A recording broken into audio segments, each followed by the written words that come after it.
Bienvenue au podcast Le Sac du Car. Mon nom est Didier Orméjus. Comme à l'habitude, je vais être accompagné par Marc-André Chaloux. Et ensemble, on va parler des Alouettes qui présentent un dossier de 5 victoires et une défaite après le premier tiers de leur saison régulière. Toutefois, ce n'est pas tout qui tourne rond du côté de la formation montréalaise. Alors, on va en discuter. Marc-André, bien sûr, va y aller de sa chronique Fantasy Football. On va faire le tour des actualités de la NFL. C'est le calme avant le début de la tempête. Il y a déjà des camps d'entraînement qui sont commencés. Alors, la saison de la NFL arrive à grands pas. Alors, sans plus tarder, Guillaume, par la musique.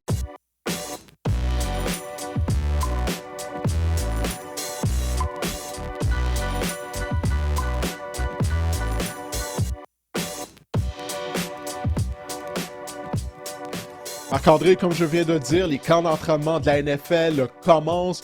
Nous, on a énormément de contenu pour les gens, 2 épisodes par semaine, notre épisode régulier et bien sûr notre avant-goût, nos avant-goûts, oui, de division de chacune des divisions de la NFL qui est mis en ligne à tous les lundis. On va en profiter justement pour inviter les gens à nous suivre via nos réseaux sociaux.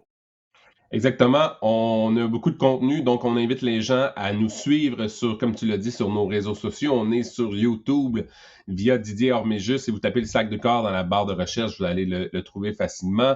On est sur Instagram aussi, le sac du corps. Nous avons une page Instagram, une page Facebook, également le sac du corps. On est sur toutes les plateformes d'écoute, Apple Podcasts, Spotify, Heart Radio et toutes vos plateformes d'écoute préférées, où est-ce que vous écoutez vos podcasts préférés. Donc, abonnez-vous. Écoutez, faites un 3 en 1. Là. Abonnez-vous à Instagram, abonnez-vous à Facebook, abonnez-vous à YouTube. T'sais, tant qu'à cliquer, là, ça prend quoi? Ça prend 2 minutes d'idée de faire ça dans la vie. Puis ça nous aide grandement. Ah, même pas, Et même pas. on remercie tous les gens qui nous écrivent, qui nous suivent à chaque semaine et qui nous écrivent à quel point ils apprécient ce qu'on fait. Bref, abonnez-vous et merci de nous suivre. Là. Écoute, ça fait chaud au cœur de voir ça, que notre projet grandit encore. Là.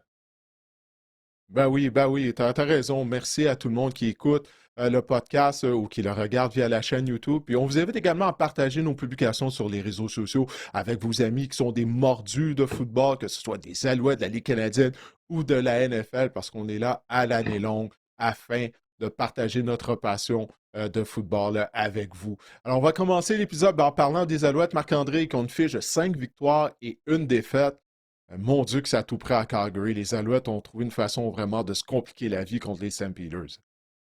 5-1 après le premier tiers de la saison, on se dit en surface, c'est super, mais écoute, Didier, Davis Alexander, encore une fois, parlons de lui là, à Calgary. Il est allé d'un record là, lors du dernier match. Il est rendu à 336 passes sans avoir été intercepté. C'est un record que Mhm. détenait. J'ai été surpris d'apprendre ça, que c'était Darren Duran qui avait le record précédent. Parce que je me sens que Darren Duran, c'est un gars erratique un peu, mais bon, j'ai été surpris de voir ça. Je sais pas toi, t'as-tu été surpris que ce soit Darren Duran qui avait le record? Ouais, un peu, un peu. J'ai dû me souvenir du Darian Durant. J'ai dû me forcer à me rappeler le Darian Durant qui portait les couleurs des Rough Riders à Saskatchewan et Hmm. non la version qu'on a eue à Montréal lorsqu'il était complètement rendu au bout du rouleau. Puis je me souviens, moi, je trouvais que c'était une bonne signature de la part des Alouettes à cette époque-là. Quand il est arrivé à Montréal, écoute, il n'avait plus de jus, là, il était fini, Hmm. Darian Durant. Mais ouais, alors c'est un autre record pour Davis Alexander. Comme tu l'as dit, plus grand nombre de passes tentées sans interception, plus grand nombre de passes tentées consécutives. Puis quand j'en ai parlé à Davis Alexander après la rencontre, c'est un peu comme son record là, qu'il avait établi pour le plus grand nombre de victoires consécutives en commençant une carrière à la position de carrière. Tu sais, lui, il voulait juste me parler du match. Tu sais. Puis je pense que c'est Mhm. sincère là, tu sais, lorsqu'il dit que Ouais. tu sais, il n'a pas nécessairement d'intérêt pour ces records-là. Il pensait plus à la rencontre, le fait que Kassim Ferdinand a inscrit le premier touché de sa carrière. Tu sais, tu vois, là, il était beaucoup plus enthousiaste en parlant de ça. Et ben, ça, c'est ce que tu veux de la part de ton carrière partant et de ton carrière de concession. Alexander, cette année, les premiers pour les verges par la part dans la Ligue canadienne. 11 passes de toucher et ça contre aucune interception. Écoute, on parlait de faire l'autopsie du premier tiers de la saison des Alouettes. On peut commencer par l'attaque. Ça, c'est les bonnes nouvelles parce que l'attaque fonctionne à plein régime. L'attaque dirigée par Anthony Calvillo et Davis Alexander. 32,5 points par match. C'est bon pour le deuxième rang dans la Ligue canadienne. Et on récolte en moyenne 459 verges par match. C'est bon pour le premier rang dans la Ligue canadienne. Ça, écoute, commençons par les bonnes choses, les bonnes nouvelles. Ce qui fonctionne, l'attaque, Didier, elle fonctionne et pas à peu Ouais. près. À plein régime, à toutes les semaines, depuis le début de la saison, peu Ouais. importe qui est l'adversaire, on est en mesure de mettre des points sur le tableau, puis pas juste ça, là. Tu sais, lorsque les Stampeders sont revenus dans le match, et qu'on avait absolument besoin de mettre sur pied une séquence, on a été capable de le faire. Combien de fois on a vu ça depuis le début de la saison? Tu sais, que ce soit le premier match de la saison à Hamilton, après l'interception retournée pour un toucher de Kennedy, ben là, l'attaque s'est mise en marche. Ça a même été la même chose à Edmonton. Tu sais, oui, on a perdu le match, mais il arrivé un moment, on avait besoin d'une séquence, on a été capable de la mettre sur pied. Donc, c'est ça. Puis ça, ben, ça fait preuve du sang-froid de Davis Alexander. Puis tu fais bien de mentionner le nom d'Anthony Calvillo, Marc-André, parce que je ne sais pas si tu te souviens de Calvillo, la première fois qu'il avait été collaborateur à l'attaque des Alouettes. Bon, il faut dire l'équipe n'avait pas le même niveau de talent qu'elle a en ce moment, là, on s'entend là-dessus. Mais tu sais, ça n'avait pas été facile. Puis c'était arrivé trop rapidement. Il venait de prendre sa retraite, puis immédiatement, on en avait fait un entraîneur. Puis il n'avait pas tout simplement pas l'expérience. Il n'était pas prêt, tu sais. Puis après ça, ben, il s'est retrouvé à Toronto sous Mark Trestman.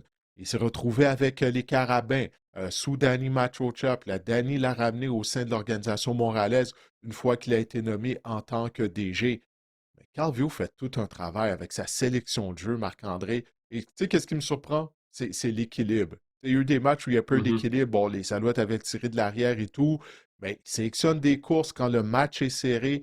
Généralement, ça m'impressionne. L'attaque des Alouettes est une machine.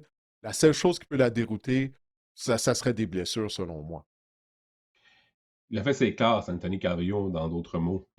Ça, c'est intéressant Oui. parce que vraiment, là, l'attaque des Alouettes, vraiment un nouveau visage là, cette année. Ça va super bien. Et on a vu également Travis Tice, premier match de 100 verges pour lui au sol dans la Ligue canadienne. Il a inscrit un touché dans un quatrième match de suite. Qu'est-ce que tu as pensé de Travis Tice, Didier? Hey, il a vraiment été excellent. Écoute, la course qu'il a fait au premier quart, quand il Ouais. s'est débarrassé de au moins 4 plaqués, si c'est pas 5, vraiment, c'était incroyable, Marc-André. Puis de voir ça en personne, des lignes de côté, puis il a fait cette course-là devant la ligne de côté des Alouettes, devant le banc des Alouettes. Moi, j'étais juste à côté. La réaction, Marc-André, des joueurs des Alouettes, des entraîneurs, même Jason Mask, il était tellement enthousiaste, ça a énergisé les Alouettes au complet. Puis c'est ce qu'on voit depuis l'année dernière, lorsque Tice obtient du temps de jeu, il est tellement difficile à plaquer. C'est comme s'il glisse entre les mains des joueurs en défense qui tentent de l'amener au sol. Stevie Scott, il est mieux de Ouais, redevenir en santé rapidement. Tu c'était sais, ma parce que prochaine là, question. Tice On est va en train de faire lui quoi? voler son emploi. Ouais, exact. Ben, ça va être un heureux problème, Marc-André, qu'on va Ouais. avoir. Parce que là, clairement, on mise sur deux porteurs de ballon numéro un. Scott, malheureusement pour lui, il n'est pas en mesure de rester en santé, mais la saison est très longue, hein. On est juste au mois de juillet, encore une fois. Alors, tu sais, peut-être que Tice va avoir des bobos. Alors, à ce moment-là, peut-être que Scott sera en santé, mais c'est un bon problème à avoir du côté des Alouettes. Il ne faut pas oublier chez Murray Lawrence, tu sais, qui, en début Ouais. de saison, justement, lorsque Scott était blessé, il nous a démontré des bonnes choses. Donc, je crois qu'on mise vraiment sur trois porteurs de ballon qui peuvent faire le travail du côté des Alouettes. C'est un luxe, c'est un heureux problème à avoir. Pour l'instant, c'est Tice qui est le porteur de ballon numéro un. Puis écoute, quoi dire? Tu sais, vraiment, sur ses performances, parce qu'il nous a démontré qu'il peut avoir un impact au sol, mais également par la passe. Tu sais, il y a eu un match au cours duquel il y a eu Mhm. 9 réceptions, puis il bloque en plus. Il est un porteur de ballon complet dans les trois facettes, là, que ce soit de bloquer, courir avec le ballon ou en tant que receveur. C'est vraiment une belle trouvaille du côté des Alouettes. T'as tout dit, Didier, mais oui, Stevie Scott. En fait, on peut se permettre du côté des Alouettes d'attendre là, que Stevie Scott soit à 100%. Ça, c'est une bonne nouvelle parce que on va se dire les vraies affaires là, avec l'allure que prend la saison et même l'allure des équipes là, dans l'association Est. Écoute, on pense plutôt à s'armer là, pour le mois de septembre, le mois d'octobre, voire le mois de novembre du côté des Alouettes. Oui, Donc, on peut prendre notre temps. Ça, c'est une bonne nouvelle. ouais, non, tu as absolument raison. Puis une autre chose, je veux dire à propos du jeu au sol des Alouettes, selon, bon, je viens de faire l'éloge de Tice avec raison, mais s'il n'y avait pas des corridors de course, s'il n'y avait pas des Ouais. trous, il ne pourrait pas connaître de succès. Puis peu importe quel porteur de ballon qui a été utilisé par les Alouettes, on vient de nommer les trois là, depuis le début de la saison, mais les trois ont eu du succès à cause de la ligne à l'attaque. Tu sais, Dave Brown, le nouvel entraîneur-chef de la ligne à attaque, fait vraiment un bon boulot. Jusqu'à présent, là, il a vraiment amené ça à un autre niveau comparativement à l'année dernière, mais la ligne à attaque des Alouettes, Marc-André, lors des 2 derniers matchs, elle a dominé le front des St. Peters de Calgary, qui est considéré comme étant possiblement le meilleur de la Ligue canadienne de football. Avant de jouer contre les Alouettes, là, la ligne défensive des St. Peters a fait la vie dure à tous les adversaires de Calgary. Là, contre les Alouettes, elle a complètement, non seulement elle a complètement été neutralisée, la ligne à attaque des Alouettes les a rudoyés. Le jeu au sol Mhm. a fonctionné lors des 2 rencontres. On a été en mesure de bien protéger Davis Alexander. Vraiment, là, je dois féliciter Dave Brown puis le 5 partants des Alouettes. Il y a la continuité, là, ça fait quelques années qu'on a même 5 partants, mis à part la position de centre, étant donné que Justin Lawrence est blessé. Mais Cyril Hogan-Saint-Don, depuis que les Alouettes ont mis ce contrat, moi je dis qu'il est de calibre à être un centre partant dans la Ligue canadienne. Ce qui nous démontre, en fait, c'est quoi? Il est un meilleur joueur que Justin Lawrence. Pour moi, il n'y a aucun doute. Ah oui. L'échantillon est assez gros, là. Ah, ouais, ouais, ouais. Ouais, ouais. Ouais, Marc-André. Il est plus imposant physiquement aussi. Justin Lawrence, quand Mhm. tu le vois en personne, il n'est pas très grand. Oui, il a connu du succès dans la Ligue canadienne, mais il a eu des ratés là, depuis qu'il s'est joint aux Alouettes. Il est souvent au sol. Des fois, contre les plaqueurs qui sont très forts physiquement, ben, il se fait reculer. On voit pas ça avec Hogan Saint-Don, parce que Hogan Saint-Don est plus corpulent, il est plus grand, plus gros. En tout cas, ça va être un autre joyeux problème pour les Alouettes une fois que Lawrence sera en santé, puisque lui aussi s'approche de retour au jeu. Il s'est blessé lors du premier match de la saison, tout comme Cole Speaker. Les deux avaient été placés sur la liste des blessés de 6 matchs en même temps. Speaker vient de revenir au jeu, puis quel retour au jeu. Il a inscrit un touché en plus contre les Stampeders. Alors Lawrence, là, lui aussi, là, on va voir, les Alouettes vont tenir leur premier entraînement aujourd'hui. On enregistre le podcast mercredi matin.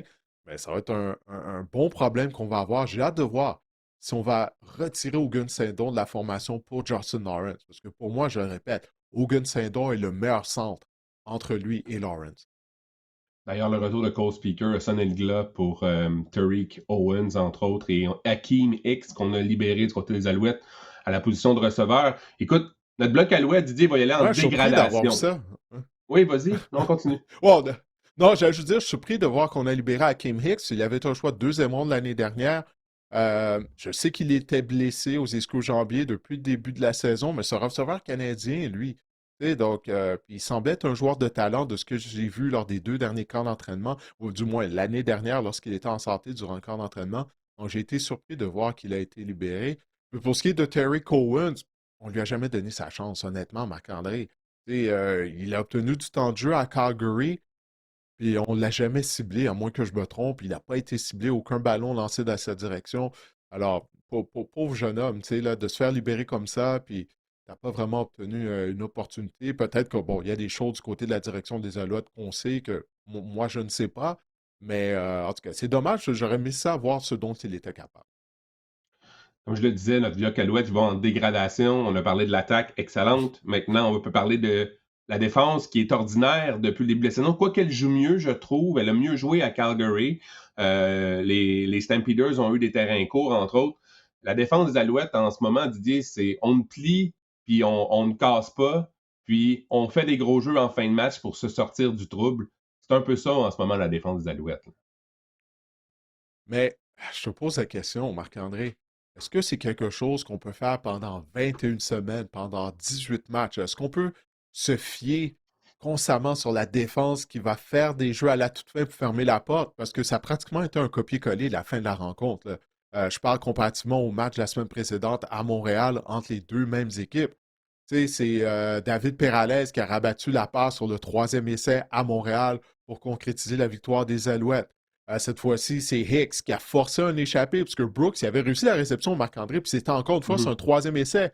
Il l'avait le premier essai. Là, lorsqu'il a atterri au sol, tout le travail de Hicks a forcé l'échappé, recouvré par qui d'autre? Najee Murray, qui continue de passer sur le radar, mais qui est toujours autour du ballon et qui continue de faire des jeux. Mais alors, ma question, c'est ça, Marc-André, pour toi. Est-ce qu'on peut se fier à ça pendant toute la saison, là? Tu sais, d'avoir un jeu, de provoquer un revirement, de rabattre une passe, tu sais, en fin de rencontre pour fermer la porte. La défense a été très opportuniste depuis le début de la saison, mais je ne suis pas certain que c'est quelque chose sur lequel on peut se fier semaine après semaine. Ben non, on ne peut pas se fier là-dessus semaine après semaine. Tôt ou tard, on va se faire brûler, là. on va se faire avoir comme on s'est fait avoir Mhm. lors de la défaite à Edmonton, entre autres. Mais moi, je me questionne, Didier, on parle des Alouettes en défense, on a des joueurs de talent. Là. On parle de Tyrese Beverett, de parler de Najee Harris, Adeyemi Berglund, on peut même parler Najee de Lorenzo Murray. Ouais. Byrne, Najee Murray. Oui, j'ai dit quoi, Najee Harris? Najee Murray? Ouais, ouais. Oui. Inquiète-toi pas. Je fais cette erreur-là continuellement, là, moi aussi. Parce qu'on parlait de Najee Murray justement avant d'entrer en nombre. Mais oui, de Najee Ouais. Harris, Non, pardon. on parlait de Najee Harris avant Oui. d'attendre. Mais ça pour dire, c'est qu'on a des joueurs, on a des noms en défense, mais je sais pas qu'est-ce qui cloche.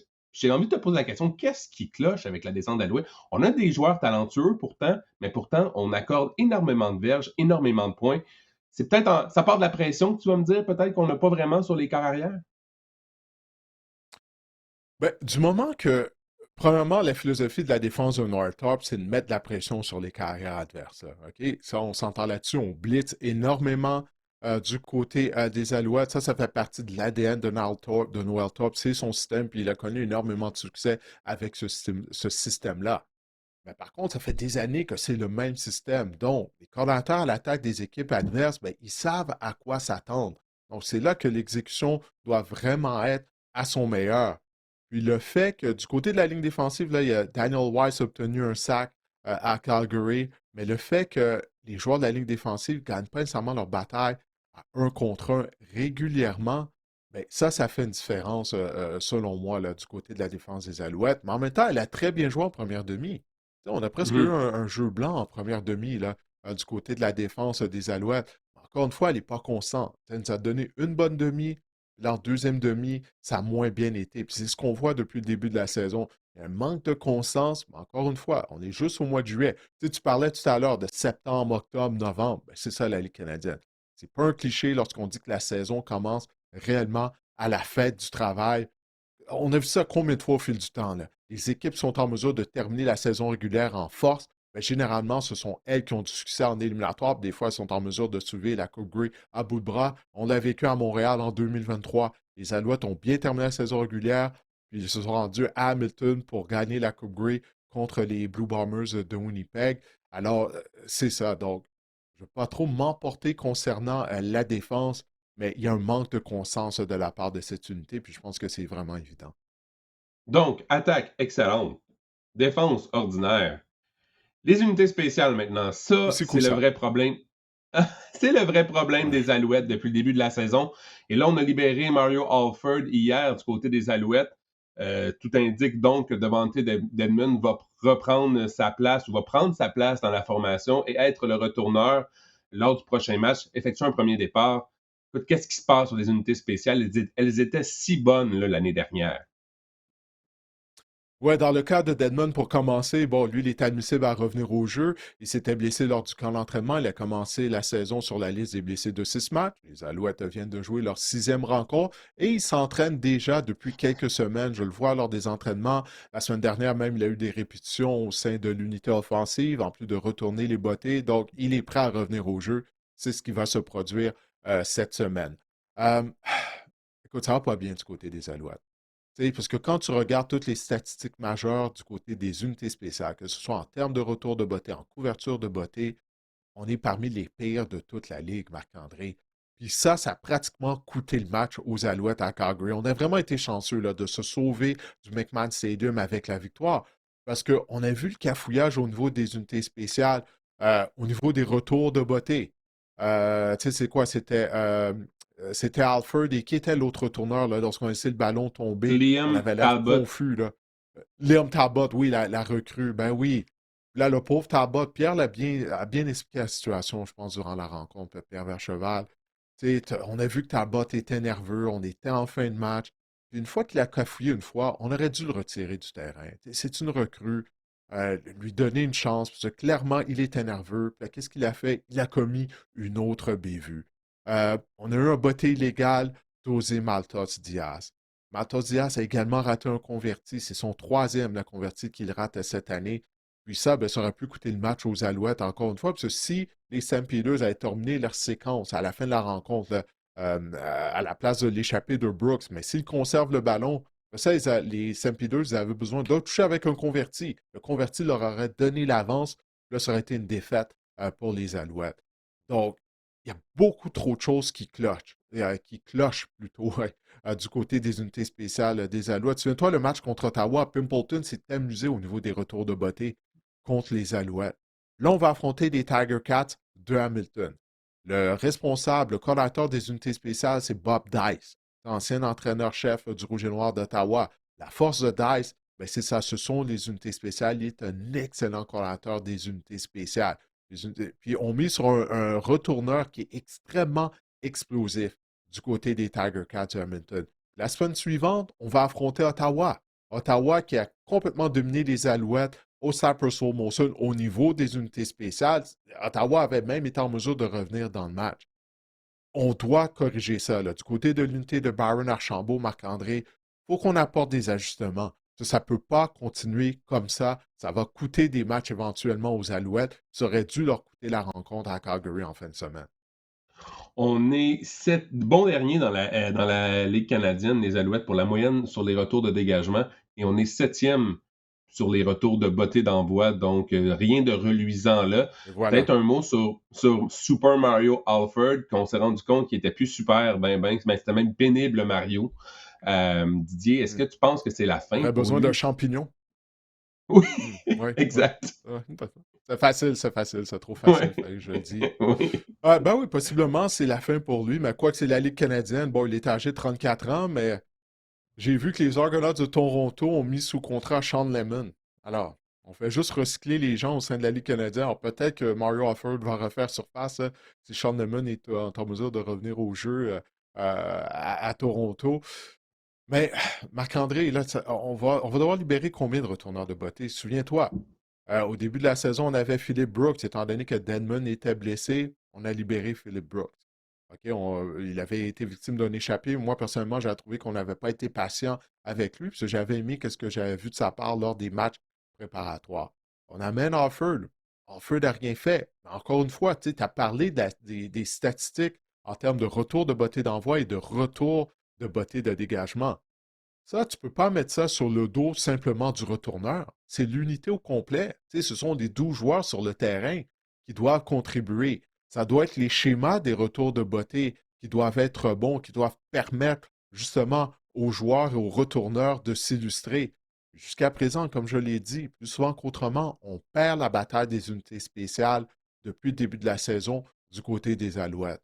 Alors, c'est malheureux pour Mario Alford, c'est un chic type, un joueur qui est très sympathique. Mais là, Dedmon est prêt à revenir au jeu. Mais il ne faut pas penser que simplement parce que Dedmon revient au jeu, que là, les problèmes vont être réglés. Loin de là, parce que là, on vient de les énumérer. Il y en a plusieurs problèmes au niveau des unités spéciales des Alouettes.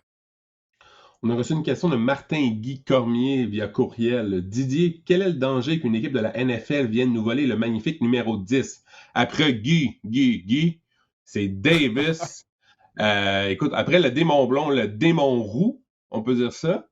Alors, merci. Alors, Didier, y a-t-il Ah, vraiment un danger de voir Davis Alexander partir pour le pays de l'oncle Sam? ouais, ben, merci Martin-Guy Cormier pour votre courriel. Puis là, je présume que son nom, c'est Martin-Guy parce que ses parents devaient être des fans de Guy Lafleur. Parce que clairement, lui, c'est un fan de Guy Lafleur. Mais là, de comparer Davis Alexander à Guy Lafleur, Martin-Guy, là, un instant, là, je dois appliquer le frein sur tout ça, là, quand même. Là. Mais bon, pour répondre à la question, je crois pas qu'il y ait de danger. Il n'y a pas de danger parce que Davis Alexander, aussi bon qu'il est, il n'est pas grand physiquement. Euh, donc ça ne répond pas à des critères dans la NFL, ça veut dire des carrières qui sont petits, bon, comme Kyler Murray aussi, mais on voit que Murray est limité par ça, par son manque de grandeur. Mais aussi, Davis Alexander est âgé de 27 ans. Puis là, il a un historique de blessures aussi. Ça, ce sont des choses que les équipes de la NFL prennent en considération. Et puis, ben, écoute, il a signé une prolongation de contrat avec les Alouettes également. Alors, je ne crois pas que c'est dans ses plans là, de tenter sa chance du côté de la NFL. Il est heureux de porter l'uniforme des Alouettes. Il aime Montréal également, Davis Alexander. Alors, je ne crois pas qu'on a à craindre là, qu'il quitte pour la NFL. Parlons du prochain match. Maintenant, c'est dimanche, c'est au stade Percival Molson, alors que les Tiger Cats de Hamilton vont être en ville. La rencontre est à 19h. Didier, qu'est-ce qu'il y a à surveiller à ce moment-là? Écoute, Les Alouettes, la défense des Alouettes, on en parlait, là, elle risque d'en avoir peut-être plein les bras parce que Trey Ford, lors du dernier match, il a couru pour 109 verges au sol. J'espère que la défense des Alouettes est prête là, à affronter cette double menace là, à la position de carrière du côté des Ticats. Ouais, je peux pas croire qu'on l'a laissé courir pour 109 verges. Parce que Trey Ford, c'est ce qu'il fait de mieux. Tu sais, il n'est pas un bon passeur, c'est simple. Tu dois le garder dans la pochette. Alors, c'est une des deux choses que je vais surveiller dimanche soir au Saperson Motion. Est-ce qu'on va être discipliné du côté de la ligne défensive, du côté des secondaires de ligne, lorsqu'on les envoie sur des blitz ou les demi-défensifs? Est-ce qu'on va être discipliné? Est-ce qu'on va arriver sous contrôle pour ne pas se faire déborder par Trey Ford, pour ne pas le laisser sortir de la pochette? Parce que si tu gardes Trey Ford dans la pochette, c'est une victoire. C'est une victoire, il n'y a aucun doute dans mon esprit. Il n'est pas un assez bon passeur pour te battre de la pochette. Alors, on ne peut pas lui permettre de gagner 100 verges au sol. Si ça arrive, là, je ne serai pas de bonne humeur la semaine prochaine, OK? Lors du prochain épisode du podcast, je peux déjà te le dire. Alors, il faut le garder dans la pochette. C'est aussi simple que ça, parce que Trey Ford, pour moi, peu importe ce que certaines personnes dans les médias, du côté des médias anglophones, là, à chaque fois qu'il y a un carrière partant canadien, il s'emporte comme si c'est la huitième merveille du monde. Trey Ford, c'est pas la huitième merveille du monde. OK? Il est limité en tant que passeur. Ça se résume à ça, tout simplement de le garder dans la pochette. Si tu le gardes dans la pochette, si tu limites ses verges au sol, ça va être une victoire pour les Alouettes. Qu'est-ce qui m'inquiète? C'est qu'est-ce qu'on vient de parler en long et en large, Marc-André? Les unités spéciales des Alouettes. Ça peut permettre juste cette facette de jeu. Là, tu sais, ça fait assez longtemps que tu regardes le football. Juste ça peut permettre à une équipe comme Hamilton, qui est sans son carrière partant, de venir à Montréal et de causer une surprise et d'infliger un premier revers aux Alouettes cette saison au stade de Purcell Molson. Puis, c'est à quel point les unités spéciales des Alouettes jouent mal éventuellement, ça pourrait leur coûter un match. J'espère que ça ne sera pas dimanche. Donc, c'est les deux choses que je vais surveiller. La performance des unités spéciales des Alouettes. Autant les retours de beauté que la couverture des bottées, parce qu'on mise sur un excellent retourneur de beauté du côté des Tiger Cats de Hamilton. On est bien coaché au niveau des unités spéciales avec Bob Dice et défensivement. Est-ce qu'on va garder Trey Ford dans la pochette?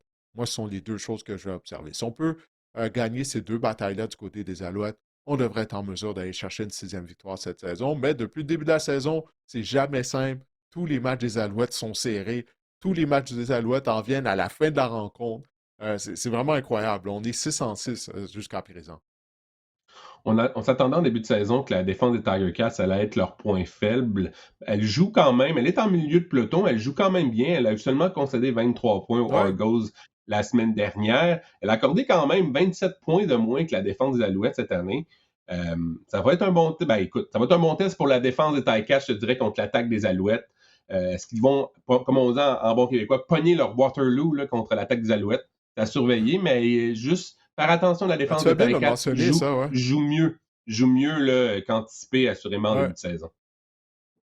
Ouais, non, non, c'est un super bon point que tu amènes parce qu'effectivement, en début de saison, on se disait, ouf, cette unité défensive-là, mais là, elle s'est resserrée. Elle joue effectivement beaucoup mieux. Elle a limité les dégâts contre Chad Kelly et son excellent groupe de receveurs la semaine dernière. Non, non, tu fais bien de le dire ça à Marc-André. Puis, dernier point pour Trey Ford, tu me fais penser, la défense de Toronto, elle en arrache depuis le début de la saison. Là, Trey Ford a connu un bon match contre elle, mais c'est une unité défensive là, qui en arrache énormément, en particulier contre la passe. Alors, je pense que ça va être autre chose contre les Alouettes, mais ouais, encore une fois, c'est vrai, l'unité défensive des Tiger Cats est améliorée comparativement au début de la saison. Donc, les Tiger Cats seront au stade Percival Molson, mais pas Bolivar Mitchell, ce dimanche à Mhm. 19h, alors que les Tiger Cats vont affronter les Alouettes. C'est un rendez-vous à ne pas manquer. Oui, absolument. Et moi, je vais en profiter pour vous inviter à participer au tournoi de golf de la société Alzheimer de Montréal. Ce tournoi de golf va avoir lieu le mois prochain, ouais, le mois prochain qui arrive vite, hein, le mois d'août, mardi le 18 août, au club de golf Whitlock.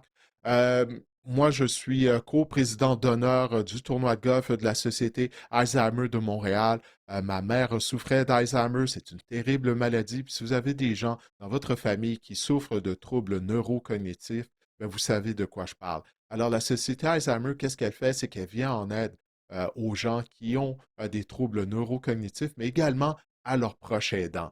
Alors, si vous n'êtes pas en mesure de participer au tournoi de golf, ben, je vous invite à aller sur le site de la Société Alzheimer de Montréal et de faire un don parce que c'est réellement pour une bonne cause. Et puis, j'espère vous voir au tournoi de golf de la Société Alzheimer le 18 août au club de golf Whitlock. Alors, Marc-André, on va maintenant parler de la NFL, faire le tour des actualités de la NFL. C'est quand même tranquille, puis je vais profiter de l'occasion, encore une fois, pour inviter les gens à écouter ou à regarder également nos épisodes concernant les avant-goûts de division, des 8 divisions de la NFL. On en a fait quoi là? Trois jusqu'à présent, 3 divisions. Alors, si vous Mhm. n'avez pas encore écouté les épisodes d'avant-goût des divisions qu'on a fait, notamment le sud de la NFC, le nord de l'AFC, ben, je vous invite à aller les écouter ou à aller les regarder afin de voir ben, nos prédictions et nos analyses des 32 équipes de la NFL. Et on parlera de la NFC Est, l'Est de l'Association nationale dans le prochain épisode également. C'est un épisode à ne Oui. pas manquer. Est-ce que je vais mettre les Eagles au premier rang de cette division-là? Hmm. Probablement. Mais écoute, je vous laisse le Ouais, découvrir. probablement. Tu pourras pas mettre ta partisanerie de côté. Mais mon objectivité aussi me dit que les Eagles, ce sont encore la meilleure formation de l'association de l'Est de la nationale, mais bon, Oh, ah, qui sait? non, Ah, peut-être Dallas. Qui sait, moi, peut-être je vais avoir Dallas au premier. On ne sait pas, on ne sait pas. peut-être. On ne sait pas. Ce ne sera pas les Passe- Giants, en passe- tout cas. Passons aux actualités de la NFL, comme tu l'as si bien dit. Un gars qu'on a parlé lors du plus récent épisode, l'épisode sur l'association Est de l'américaine, Jordan Brooks, ben, le secondaire Jordan Brooks des Dolphins a signé une prolongation de contrat d'une durée de 3 ans pour 51,3 millions de dollars, donc 35 millions garantis. C'est une bonne nouvelle pour lui, Jordan Brooks, Didier. 183 plaqués en 2025, c'est une machine à plaquer. C'était bon pour le premier rang dans la NFL. Écoute, c'est mérité, là. 183. C'est fou. Ah oui, c'est amplement mérité pour Jordan Brooks, oui, qui a commencé sa carrière avec les Seahawks de Seattle. Oui, c'est fou, mais c'est ça qui arrive, hein, tu sais, quand la défense est continuellement sur le terrain, ben, tu as une chance de remplir la feuille de statistiques. Mais il l'a fait, puis c'est pas parce qu'il a passé énormément de temps sur le terrain. C'est vraiment un excellent secondaire de ligne. Alors, tant mieux pour lui, parce que de signer cette prolongation de contrat-là, parce qu'il est en train de taxer son corps, là. 183 plaqués, Marc-André, en une saison. Ouf! Il va s'en ressentir. Mais non, ben félicitations. C'est mérité. Tu sais, il est un des rares joueurs, des bons joueurs du côté de cette unité défensive-là. Là. Tu sais, on en a parlé lors de notre avant-goût de la section S de l'américaine. Ouf, on n'a pas beaucoup de talent à Miami. C'est 326 plaqués en 34 matchs depuis qu'il s'est joint aux Dolphins, Jordan Brooks. En 2025, il est le seul joueur de la NFL à avoir réussi au moins 150 plaqués, 10 plaqués pour perte et 3 sacs du corps. Vraiment une saison exceptionnelle. Il était nommé d'ailleurs sur la première équipe d'étoiles du circuit. Le plaqueur de Devante Wyatt maintenant a signé une prolongation de contrat d'une durée de 3 ans pour 57 millions de dollars avec les Packers. L'année dernière, son problème à Wyatt, Didier, c'est qu'il est souvent blessé. L'année dernière, il n'a disputé que 10 matchs, mais 4 sacs du corps, 6 plaqués pour perte en 10 matchs. Il a terminé au troisième rang chez les Packers l'an dernier pour les plaqués, même s'il n'a disputé que 10 matchs. Son impact là, va au-delà des statistiques sur le terrain là, chez les Packers, Didier. Ouais, parce que du moment qu'il est tombé au combat la saison dernière, écoute, la défense des Packers a eu des ennuis contre la course, hein. On est devenu une passoire contre le jeu au sol.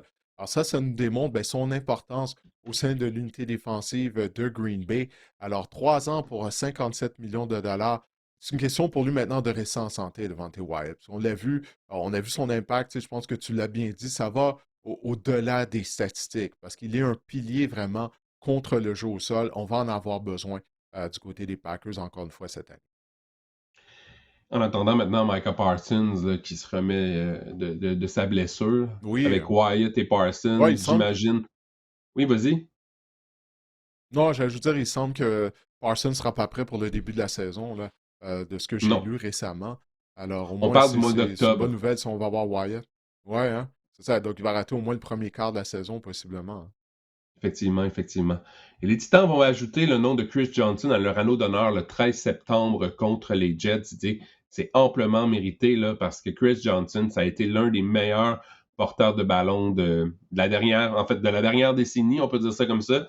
Écoute, on va se rappeler de sa saison de 2000 verges. En tout cas, moi, c'est le souvenir que je garde de Chris Johnson. Toi, Mhm. Didier, t'en penses quoi? Le Chris Johnson, ça a quand même marqué l'imaginaire son passage dans la NFL. Ouais, CJ2K, hein? Puis, Ouais, écoute, il y a quelques semaines, ben, on a tous appris là, ben, qu'il était atteint de la maladie de Lou Gehrig. Euh, il est maintenant rendu paralysé, il doit utiliser une machine afin de parler. Puis là, ça va être contre les Jets, une autre équipe pour laquelle il avait joué.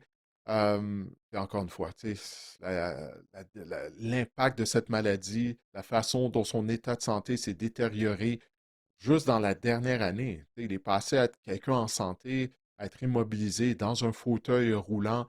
Alors, clairement, bon, ses jours sont comptés. J'espère que ça va lui faire du bien d'être honoré par les Titans, de voir son nom être ajouté dans l'anneau d'honneur. Alors, écoute, c'est une bonne nouvelle, mais maintenant, c'est triste. Tu sais, lorsqu'on va l'amener Mhm. sur le terrain pour l'honorer avant la rencontre, tu peux être certain là, que ça va être une scène qui va être très émotive là, au Tennessee, pour les partisans, pour les gens qui vont regarder ça à la télé aussi. William Turner par courriel, Didier, Will Turner, Pirates des Caraïbes. Est-ce Mhm. que je te rappelle d'écouter le film quand tu auras 2 minutes? Non, c'est une Ouais, blague, William. éventuellement. Éva- Salut les gars, j'espère que vous Si allez c'est bien. disponible dans l'avion pendant un de mes voyages, un des longs vols vers l'ouest, là, peut-être que je vais le regarder, là, finalement. Juste 15 ans en Salut retard. les gars, j'espère que vous allez bien. Selon vous, quelle équipe va être la breakout team cette année? En 2024, c'était les Commanders. En 2025, c'était les Hmm. Patriots. Who's next? Breakout team, Didier, l'équipe qu'on ne voyait pas là, accéder aux éliminatoires, on peut voir ça comme ça. Qui sera cette formation en 2026? Ouais, merci, William, pour ta question. Ben, j'ai choisi les Saints afin de terminer au premier rang de la division. Je sais que tu n'endossais pas mon choix. Alors, je vais continuer sur le bandwagon des Saints pour le meilleur ou pour le pire. Alors, je vais y aller avec les Saints à Nouvelle-Orléans. Il faut que ce soit une équipe qui n'a pas participé aux éliminatoires, que personne croit qu'elle sera dans la course, hein, comme ça avait été le cas pour les Commanders il y a 2 ans, les Patriots l'année dernière. Alors, mon choix est les Saints. Toi, c'est quoi ton choix pour l'équipe Cendrillon de cette saison 2026? Ben, les Saints, moi aussi, là, je trouvais que c'était quand même un excellent choix. Elle est en ascension, une attaque en ascension. On a donné des armes à Tyler Shot. On a une division quand même relativement prenable aussi, là, avec on n'a Mhm. pas besoin de gagner, selon moi, 12-13 victoires pour être au premier rang Ouais. de cette division-là. Mais si je regarde simplement, si je joue le jeu, je trouve une équipe qui a terminé, tu sais, une équipe qui n'a pas participé aux éliminatoires depuis longtemps, puis qu'on pourrait voir accéder aux éliminatoires. Je pense que les Bengals, ça peut rentrer également dans cette fameuse équipe là, qui Hmm. pourrait accéder aux éliminatoires et Bon faire un choix. bon bout de chemin en éliminatoire. On l'a mentionné, si la défense des Bengals, Didier, peut seulement faire la job, puis si on peut éviter les blessures en Juste cette attaque, moyenne.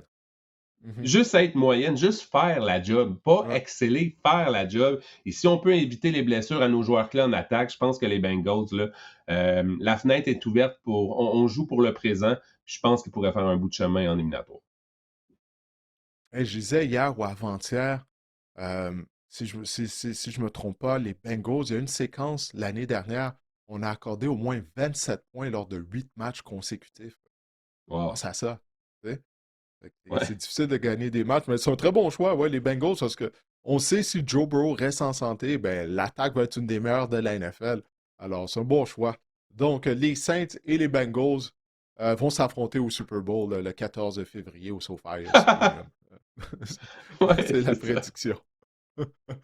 Alors, on va se tourner maintenant à notre volet Fantasy Football de notre épisode, Marc-André, où là, cette semaine, ben, tu vas t'attarder, oui, à des joueurs qui passent sous le radar ou des joueurs auxquels on pourrait assister à leur éclosion, là, des joueurs qui pourraient break out, comme on dit en anglais notamment. Alors, je te cède la place. On va commencer avec tes joueurs qui passent sous le radar en ce moment et que tu crois qu'ils pourraient connaître une bonne saison en termes de Fantasy Football.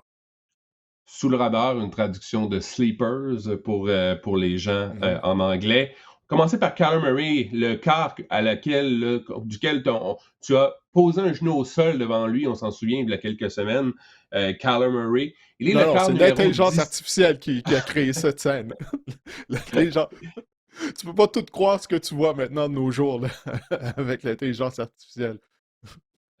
Bon, bref, Mathieu je t'ai Labbé, hein, incliné devant notre lui. super fan des Vikings. Oui. Ouais, ouais. En passant, Mathieu Quart Labbé m'a numéro. écrit, il m'a dit qu'il allait. Excuse-moi de t'interrompre, mais il m'a écrit pour me dire qu'il allait assister à un match des Vikings en personne cette année. Là. C'est un gros fan des Vikings avait même envoyé une vidéo qu'on avait jouée lors d'un épisode du podcast de sa man cave aux couleurs des Vikings. Alors, salutations, Mathieu. Kyler Murray sera-t-il le corps arrière? Tout porte à croire que oui. Quart numéro 17 en ce moment, Kyler Murray. Moyenne de plus de 20 points par match à ses 4 premières saisons dans la NFL. Ça, c'est de 2019 à 2022. 2023, plus de 20 points par match aussi, mais le déclin, ça s'est fait en 2024 parce qu'il a été blessé. Il a été limité à 5 matchs l'année dernière. Moyenne de 17 points par match seulement. Mais il ne faut pas oublier qu'en 2024, on est juste à quoi? 2 saisons quand même d'une récolte de 572 verges au sol et 5 touchés. Je trouve qu'en ce moment, Kyler Murray, il a à sa disposition le meilleur groupe de receveurs de sa carrière. Il y a un effet aussi, on dit que Kevin O'Connell est bon avec les carrières. Moi, je pense qu'à ce moment-là, qu'à ce temps-ci, Kyler Murray n'est peut-être pas un quart que vous allez repêcher comme quart numéro 1 d'une formation fantasy à seulement un quart arrière, mais c'est un gars assurément à avoir à l'œil. Il passe sous le radar en ce moment. Écoute, les Vikings sont un bel environnement pour un carrière partant, là. C'est une équipe, Exact. je me rappelle qu'elle a quand même terminé avec une fiche gagnante l'année dernière, là, malgré ce jeu de chaise musicale à la position de carrière auquel on a assisté la saison dernière. C'est simple, là. Si Kyler Murray n'est pas en mesure de relancer sa carrière dans cet environnement-là, ben, c'est ça, il va devenir un carrière réserviste ou un carrière qui va se promener d'une équipe à l'autre. Puis c'est la même chose aussi pour J.J. McCarthy, là. Il est dans le même environnement avec Kevin O'Connell qui sait comment coacher la position de carrière et nous l'a prouvé à plusieurs reprises. Ces deux joueurs-là ne sont pas en mesure de connaître du succès. Là. Moi, je m'excuse, ça va être leur faute. Là. On va avoir la réponse afin de savoir s'ils sont en mesure de devenir des bons carrières. Moi, mon opinion, elle est déjà faite de Kyler Murray. Ça lui a prouvé que j'ai tort. Mais vraiment, les Vikings sont un bel environnement pour un carrière partant, je trouve. Passons maintenant à Baker Mayfield, qui est le quart numéro 20 en ce moment au niveau fantasy, Didier. C'est un peu un manque de respect, je trouve, à l'endroit de Baker Mayfield. Parce Attends une minute. Kyler Murray est mieux classé en Ouais, ce moment que Baker Mayfield en termes de. Wow. ouais, ouais, ouais. Parce que Wow, là, vous le ça, ouais, voyez sur le manque de tableau, respect, tu l'as dit vraiment, là. en 3 ans à Tampa Bay, il a terminé quart numéro 10, quart numéro 2, on s'en souvient, la saison magique en 2024, et quart numéro 12 l'année dernière quand même. On se souvient, il a connu un début de saison exceptionnel. On parlait de lui comme d'un candidat au titre de joueur par excellence. Il avait lancé au moins 2 Mhm. passes de toucher dans 5 de ses 6 premiers matchs. Il avait conclu même, il avait eu un match féerique, là, on s'en souvient, lors de la semaine numéro 5 contre les Seahawks. 2 passes de toucher, il avait récolté 379 verges dans un match à couper le souffle d'ailleurs. Puis après ça, tout le monde s'est blessé du côté des Bucks. Chris Godwin, Mike Evans, Emeka Egbuka jouant en dépit d'une blessure. Même lui, là, on a appris durant la série quarterback, entre autres, là, que Baker Mayfield jouait blessé en dépit de plusieurs blessures au genou, à l'épaule, entre autres. Il y a un changement de coordinateur offensif, je pense que c'est pour le mieux. Zach Robinson, il y a quand même une familiarité entre lui et Baker Mayfield. Ils se sont côtoyés lors du court passage de Baker Mayfield avec les Rams et ça s'était bien déroulé pour un gars qui avait justement là, pas vu de cahier de jeu, on s'en souvient. Il était embarqué dans la Ben formation oui. rapidement, puis il avait créé une étincelle du côté des Rams. Je suis convaincu qu'on ne retrouvera pas, on ne revivra pas la saison 2024 de Baker Mayfield. Là. 4500 verges et 41 passes de toucher, mais de le repêcher comme quart numéro 20 en ce moment, je pense assez aisément qu'avec une saison avec un bon compteur offensif, une saison sans blessure, Baker Mayfield peut facilement intégrer un top 10, un top 12 à la position, facilement. Donc, je trouve que c'est une aubaine incroyable en ce moment, Baker Mayfield. Écoute, je suis entièrement d'accord avec toi. Sur tout ce que Tu tu sais, viens de dire, je suis entièrement pour, d'accord avec toi.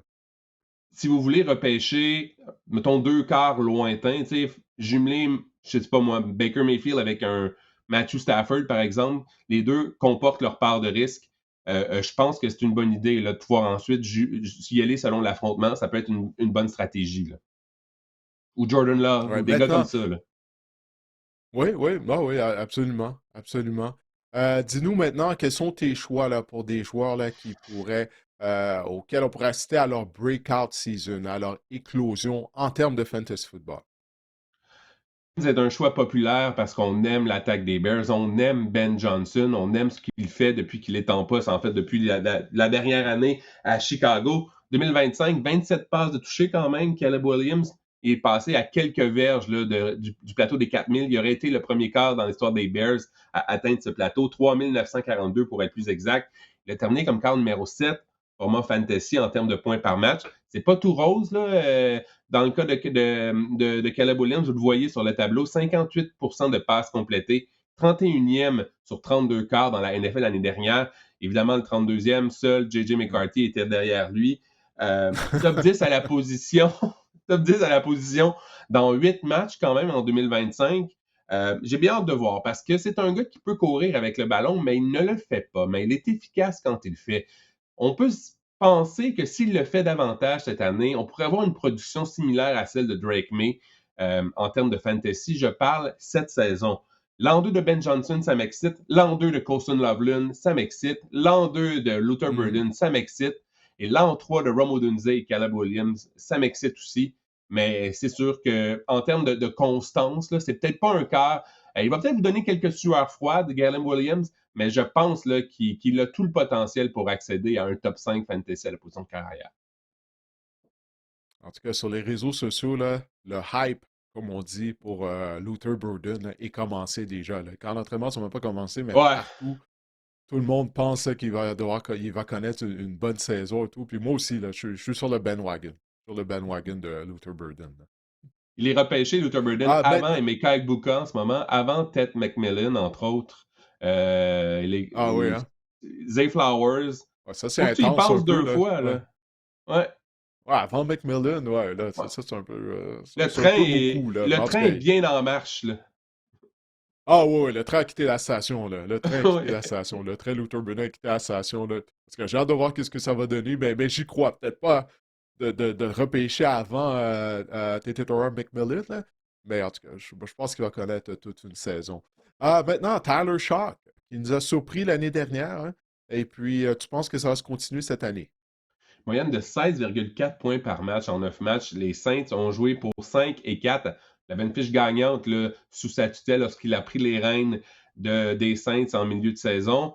C'était moins reluisant qu'avec Spencer Rattler. Et ça, ce qui est intéressant de dire, c'est qu'il a terminé sixième pour le pourcentage de passes complétées à 68% et septième pour les verges par la passe par match. C'était autour de 230. Donc ça, c'est intéressant. Il est également habile au sol, Tyler Shock. Il a ajouté quelques touchés au sol et quelques verges au sol l'année dernière.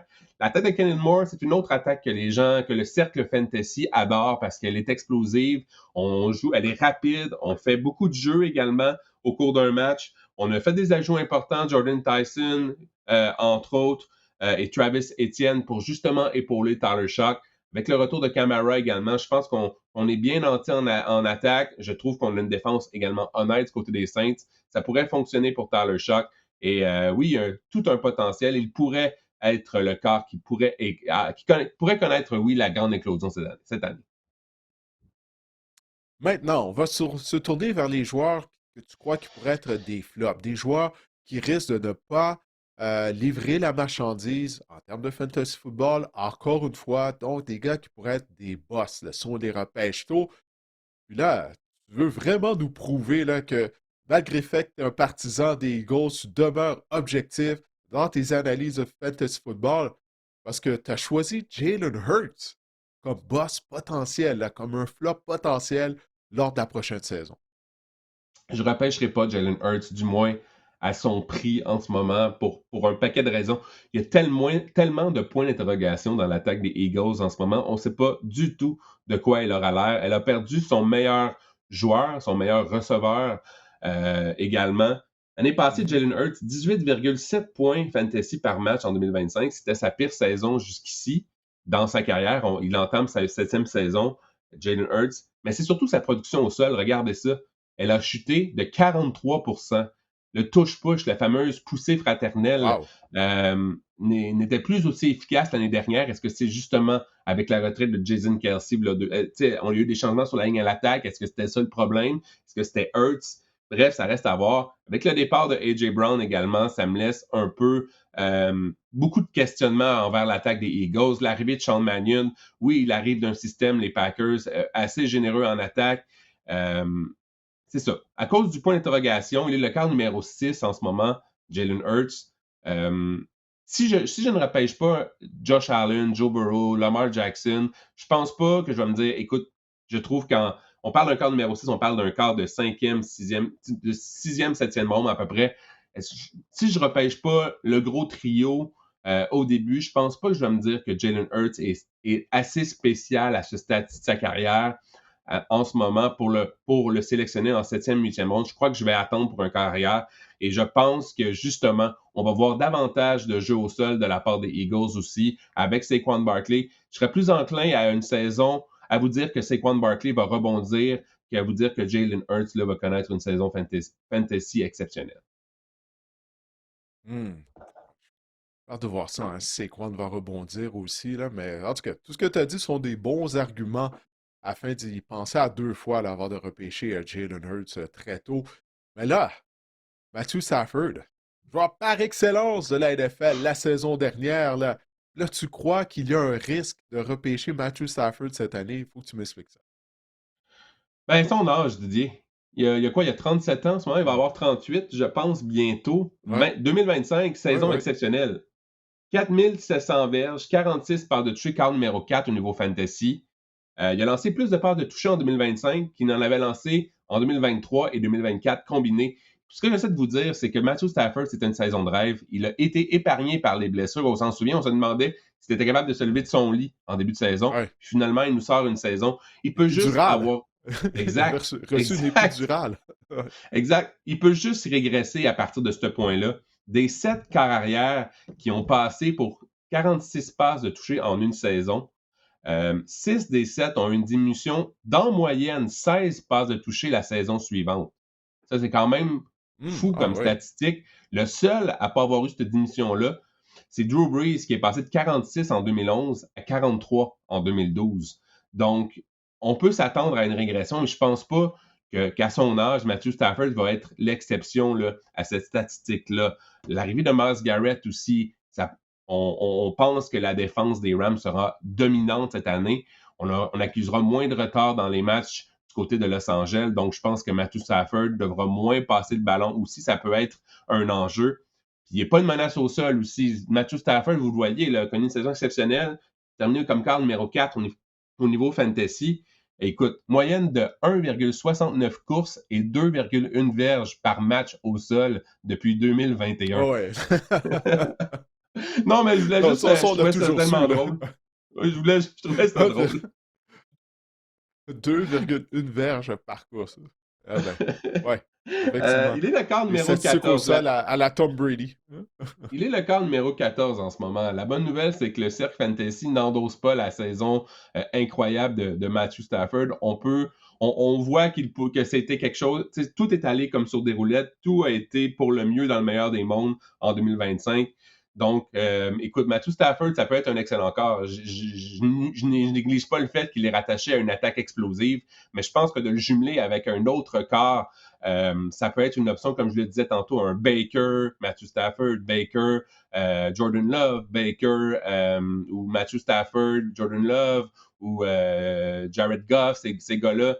Ça peut être une bonne idée là, si vous avez manqué, si vous avez décidé de faire le choix de ne pas repêcher un quart élite dans les rondes, tôt de vos repêchages.